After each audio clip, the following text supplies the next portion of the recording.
자, 이재명 전 대표 또 추미애 의원이 어제 문자 메시지를 검찰로부터 받았다며 이거를 하나 공개를 했습니다. 이 내용입니다.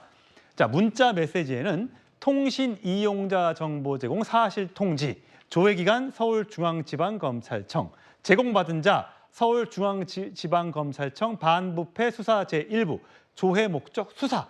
요 문자 메시지를 이 두 사람뿐만 아니라 민주당의 여러 사람들이 받았다고 합니다. 요 소식을 짚어볼 텐데, 자, 송영원 의원, 이거는 보통 어떤 때 이렇게 보내는 겁니까? 당신이 수사를 받고 있고 조사를 받아야 되니까 뭐 어디 나와라 뭐 이런 얘기입니까? 일단 정확히 말씀드리면요. 지금 이재명 대표가 인증샷을 올린 저 문자 메시지는 통신 기록 조회가 아니고요. 통신 이용자 정보 제공이라고 하는 겁니다. 예. 전기통신사업법 제83조와 83조 2에 근거하고 있는데요. 저게 뭐냐면 보통 사건에서 이제 핵심 피의자가 있으면 그 사람의 통신 기록을 조회를 합니다. 예. 그러면 이제 뭐 건 번호, 받은 번호 나올 거 아닙니까? 그 중에서 이제 통화가 많거나 뭐 유의미한 번호들이 있으면은 그런 번호가 누구의 것인지를 확인하는 작업을 거칩니다. 그게 통신 이용자 정보 제공이고요. 그것은 그 사람의 통신 기록을 조회하는 게 아닙니다. 그걸로 조회할 수 있는 것은 성명, 주민번호, 주소, 전화번호, 아이디, 가입일, 해지일까지만 됩니다. 네네. 그리고 이재명 대표가 저 인증한 문자 메시지를 보면은 이재명 대표의 이름과 전화번호만 조회가 됐다는 겁니다. 그래서 이것은 이재명 대표의 통신 기록을 조회한 게 아니고요.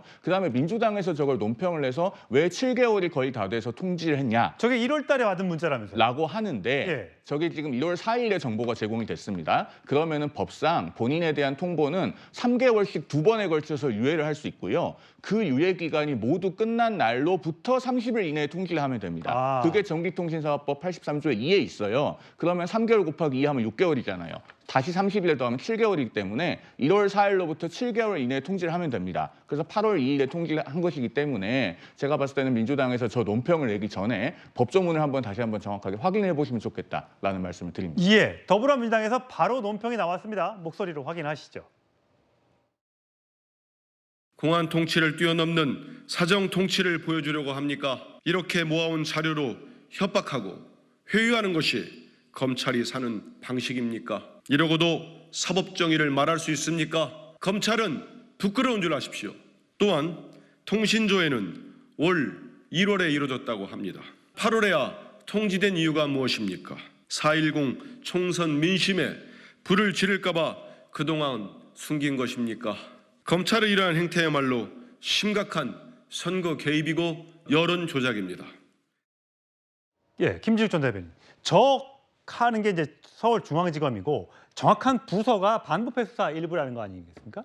반부패 1부에서 뭘 조사하고 있는 겁니까? 그러니까 지난번에 뭐 대선 개입 여론 조작 사건 피의자들을 조사하는 과정 속에서 저게 나왔다고 하는데 저 지금 통신 조회를 무려 3천여 명에 가까운 사람들에게 했다라고 하는 거는 정치인뿐만 아니라 뭐 언론인도 들어있다. 그러니까 그 안에 모든 사람들이 포함되어 있는 거잖아요. 3천여 명이라면 사실 굉장히 많은 숫자입니다. 지금 이 부분도 문제가 되고 사실은 좀 전에 송영훈 그 위원께서 말씀 주셨습니다만 3개월씩 2번 연장, 그러니까 한 번 연장하고 30일 이내에 하는 건 맞아요. 그러나 3개월 안에 가급적이면 해줘야 되기는 원칙이 아닙니까?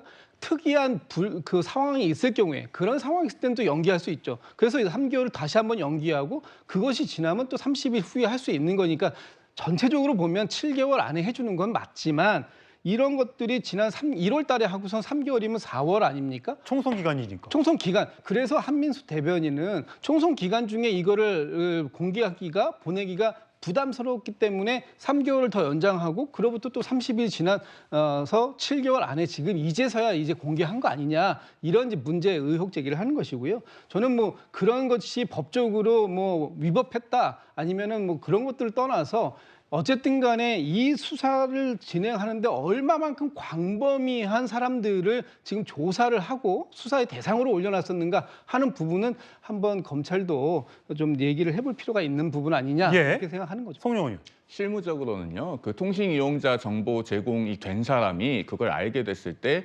피의자와 또 연결해서 어떤 증거 인멸의 가능성 이런 것들을 우려를 해서 사실은 3개월씩 2번의 기한을 가득 채워서 통지하는 것이 보통입니다. 그래서 이것은 민주당의 논평이 좀 많이 침소봉대된 부분이 있다. 그런 말씀을 드립니다. 예, 민주당에서 이제 이재명 대표와 관련된 이 여러 검사들이 탄핵이 되고 또 소환이 되고 뭐 이런 것들에 대한 검찰의 보복 아니냐 이런 또 걱정을 하고 우려를 내놓고 있습니다만 이 소식 어쨌든 민주당 정치인들이 공개를 했기 때문에 앞으로 관련된 논평이 내일도 나올 것 같고요. 국민의힘에서는 또 어떤 반응인지 저희가 추적을 해보도록 하겠습니다.